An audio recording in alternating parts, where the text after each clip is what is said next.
Social media, YouTube వీడియోలు ఏం సంపాదిస్తావు దీని మీద, చక్కగా ఏదైనా ఒక ప్రొఫెషన్ చూసుకుని సెటిల్ అవ్వచ్చు కదా అని అన్నారనుకో, వాళ్ళకి ఈ రీల్ షేర్ చేయండి అండ్ చెప్పండి ఇక్కడ నుంచి కాంటెంట్ క్రియేషన్ కూడా ఒక ప్రొఫెషనే అని.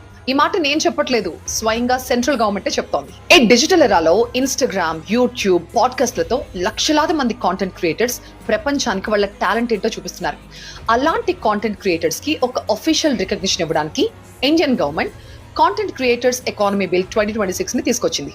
ఈ బిల్ మెయిన్ మోటివ్ ఏంటంటే కాంటెంట్ క్రియేటర్స్ కి ఒక గుర్తింపు ఇవ్వడంతో పాటు వాళ్ళ ప్రొఫెషన్ ని ఒక ఆర్గనైజ్డ్ ఫీల్డ్ గా మార్చడం. ఇప్పటి వరకు చాలా మంది కాంటెంట్ క్రియేటర్స్ ఫ్రీలాన్సర్లుగా లేదంటే ఒక హాబీ లాగా దించేసేవారు.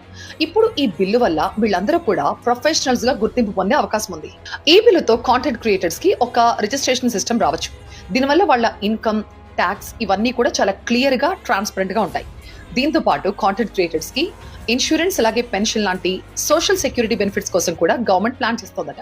ఇన్ఫ్లుయెన్సర్ మార్కెటింగ్ విషయానికి వస్తే ఈ పెయిడ్ ప్రమోషన్స్ గానీ లేకపోతే బ్రాండ్ కొలాబరేషన్స్ విషయంలో చాలా క్లియర్ గైడ్ లైన్స్ రాబోతున్నాయి. దీనివల్ల చూసే వ్యూయర్స్ కి కేవలం సరైన సమాచారం మాత్రమే వెళ్తుంది. ఇంకా ముఖ్యమైన విషయం ఏంటంటే ఈ సోషల్ మీడియా ప్లాట్ఫామ్స్ కూడా ఇక్కడ నుంచి చాలా రెస్పాన్సిబుల్ గా ఉండాలి. క్రియేటర్స్ కి ప్రాపర్ రెవెన్యూ షేర్ ఇవ్వడం అండ్ క్లియర్ పాలసీలు ఉండడం చాలా ముఖ్యం. చూసారా, హాబీగా మొదలైన పని ఇప్పుడు ఒక స్టేబుల్ కెరీర్ గా మారబోతోంది.